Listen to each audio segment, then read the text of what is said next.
36 साल की उम्र में गृह मंत्री बनने का आपको मौका मिला।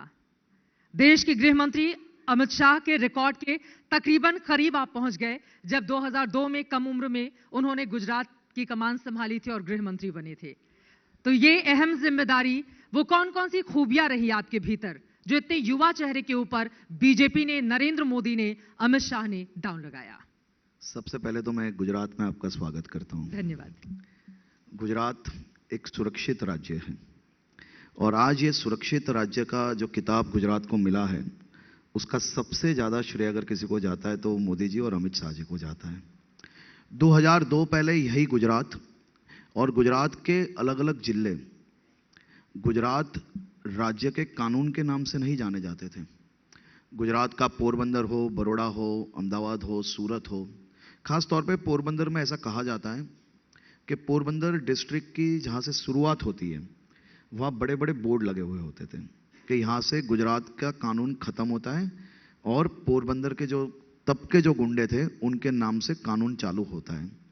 आज मैं गुजरात के एक युवा नागरिक के तौर पे मोदी जी और अमित शाह जी का आभार मानना चाहता हूँ कि 2002 के बाद उन्होंने संघर्ष और साहस से एक के बाद एक गुजरात में कड़े कदम उठा के गुजरात की लॉ एंड ऑर्डर के सिचुएशंस देश में नंबर 1 करने में सबसे ज्यादा श्रेय उनका जाता है और आज गुजरात सबसे सुरक्षित राज्य के तौर पे जाना जाता है।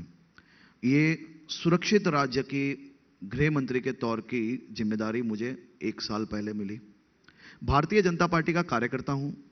एक युवान कार्यकर्ता के तौर पे मुझे गुजरात के हर एक कोने में भारतीय जनता युवा मोर्चा के समय प्रवास करने का अवसर मिला था।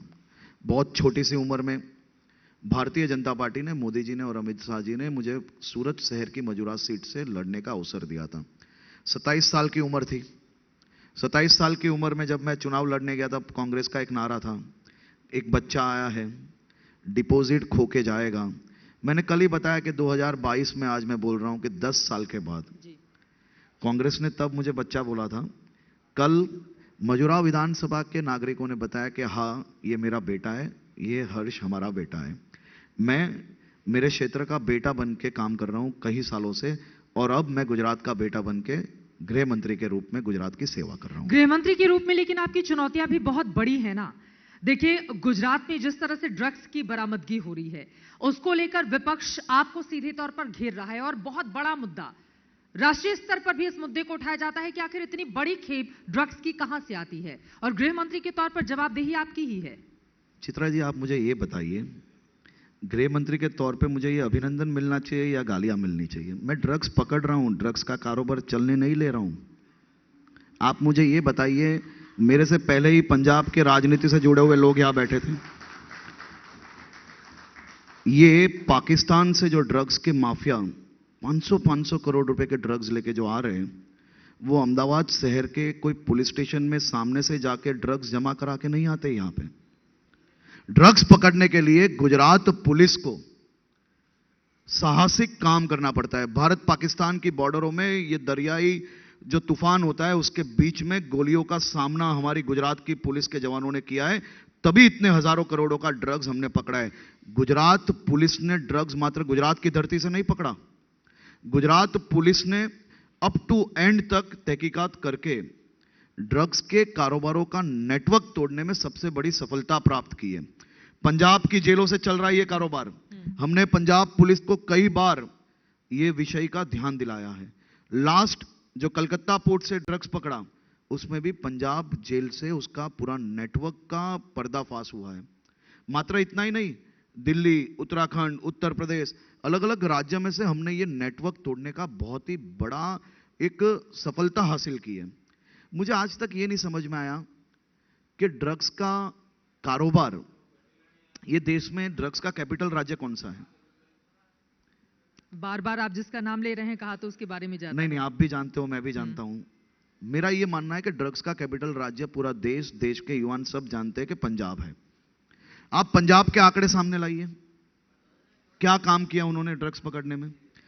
ड्रग्स का कारोबार चलने लेना ये बहुत ही बड़ा गुनाह है, लेकिन कांग्रेस ये सामाजिक गुनाह है। पार्टी नहीं, तक देखिए, सब ये ड्रग्स के मुद्दे पर घेर रहे हैं आपको।